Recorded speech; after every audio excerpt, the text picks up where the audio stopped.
ஆன்மீக துளிகள் சுப்ரபாதம் பிறந்த கதை. ஒவ்வொரு வைணவ தலத்திலும் அதிகாலை சமயம் பெருமாளை துயில் எழுப்ப பாடப்படும் பாடலே சுப்ரபாதம். கௌசல்யா சுப்ரஜா ராமபூர்வா சந்தியா பிரவர்த்ததே என்று தொடங்கும் இந்த சுப்ரபாதம் வைணவ தலங்களில் மட்டுமல்ல, இன்று நாடு முழுவதும் பல இல்லங்களிலும் மிக பிரசித்தம்.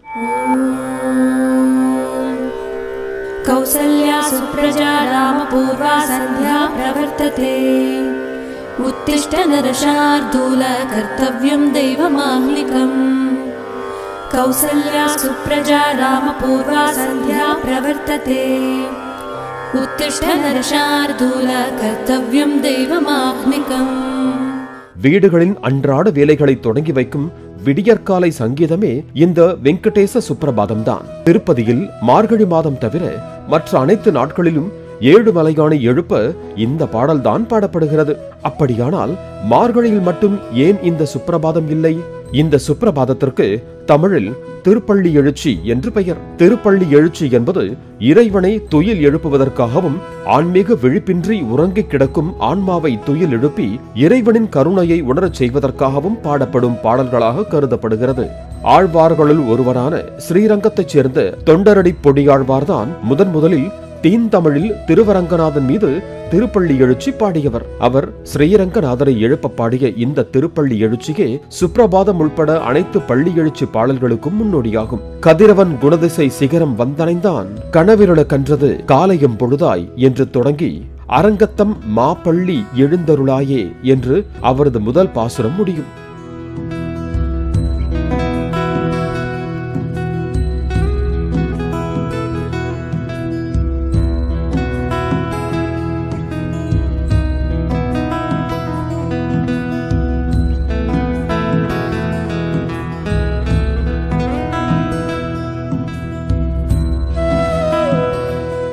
இதுபோல 10 திருப்பள்ளி எழுச்சி பாசுரங்களை அருளச் செய்திருந்தார் தொண்டரடி பொடியாழ்வார். இந்த திருப்பள்ளி எழுச்சியே திருப்பதி உள்ளிட்ட அனைத்து வைணவ தலங்களிலும் மார்கழி மாதம் முழுவதும் அதிகாலை சமயம் பெருமாளை துயில் எழுப்ப பாடப்படுகிறது. சரி, நாம் அன்றாடம் கேட்கும் வடமொழி சுப்ரபாதம் பாடலை யார் எழுதினார்கள்? அது எப்படி பிறந்தது என்று தெரியுமா? வடமொழி சுப்ரபாதத்தை எழுதியவர் நம் காஞ்சிபுரத்தை சேர்ந்த தமிழர் ஒருவர்தான் என்றால் நம்ப முடிகிறதா?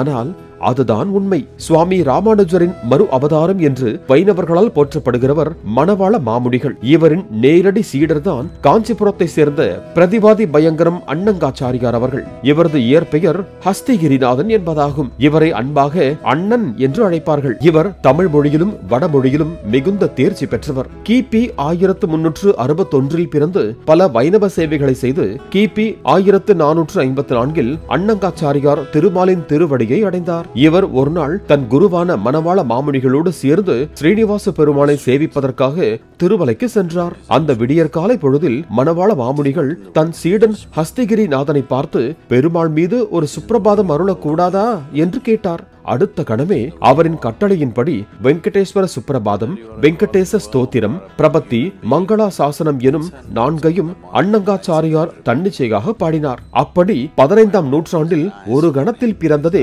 இந்த வெங்கடேச சுப்ரபாதம்.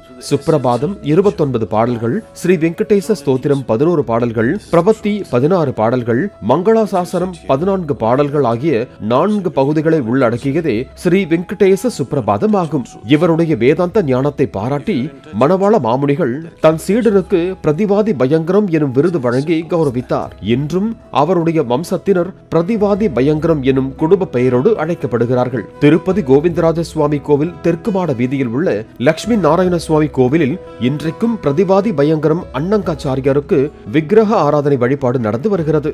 இந்த வடமொழி சுப்ரபாதம் மீண்டும் தமிழ் மொழியில் மொழி பெயர்க்கப்பட்டது ஒரு சுவாரஸ்யமான நிகழ்வு. ச பார்த்தசாரதி என்பவர் சிறந்த மொழி பெயர்ப்பாளர். முனைவர் பட்டம் பெற்ற இவர் தமிழ் பேராசிரியராக தமிழ்நாடு அரசு கல்லூரியில் பணியாற்றியவர். வடமொழியில் காளிதாசர் எழுதிய சாகுந்தலம் நாடகத்தை தமிழில் மொழிபெயர்த்து தமிழ்நாடு அரசின் சிறந்த இலக்கிய நூல் பரிசை பெற்றவர். இவருடைய தந்தை பெயர் ஜனார்த்தனம், தாயின் பெயர் கண்ணம்மாள். 1985ஆம் ஆண்டு பார்த்தசாரதியின் குடும்பத்தினர் திருப்பதி தரிசனம் முடித்து திரும்பியிருந்தனர்.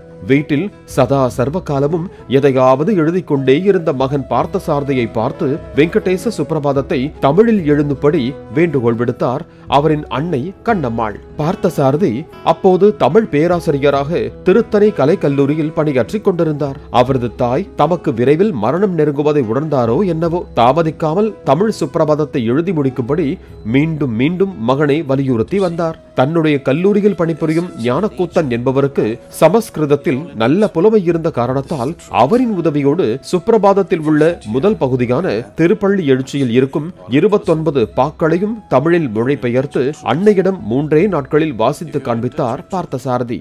சொல்லி வைத்தார் போல் ஒரே மாதத்தில் 1986 ஆண்டு ஜனவரி மாதம் 7ஆம் தேதி வைகுண்ட பதவியடைந்தார் கண்ணம்மாள். அன்னையின் இறுதிச் சடங்குகள் முடிந்த 16ஆம் நாள் இரவு தமிழில் மொழிபெயர்க்கப்பட்ட வெங்கடேச சுப்ரபாதம் அவரது அன்னையின் நினைவாக அரங்கேற்றப்பட்டது. பின்பு 1986ஆம் ஆண்டு இறுதியில் புத்தகமாக வெளியிடப்பட்டது. அப்போது குடியரசுத் தலைவராக இருந்த ஆர். வெங்கட்ராமன் அவர்களின் விருப்பப்படி வடமொழி சுப்ரபாதம் பாடிய MS சுப்பலட்சுமி அவர்களாலேயே இந்த தமிழ் வடிவமும் பாடப்பட்டு உயிர் பெற்றது. வந்து தித்தாய் ராமா நீ கோசலை தன் திருமகனாய், சிந்துமொழி சிறுகாலை திசையெங்கும் புலர்கிறது, மந்திரங்கள் வாய்மொழிந்து வந்தனைகள் புரிந்தருள செந்திருக்கன் அருள் பொழிய வெங்கடவா எழுந்தருள்வாய் என்ற தமிழ் சுப்ரபாதமும் அழியா புகழ் பெற்றது. ஆன்மீக துளிகள் சுப்ரபாதம் பிறந்த கதை.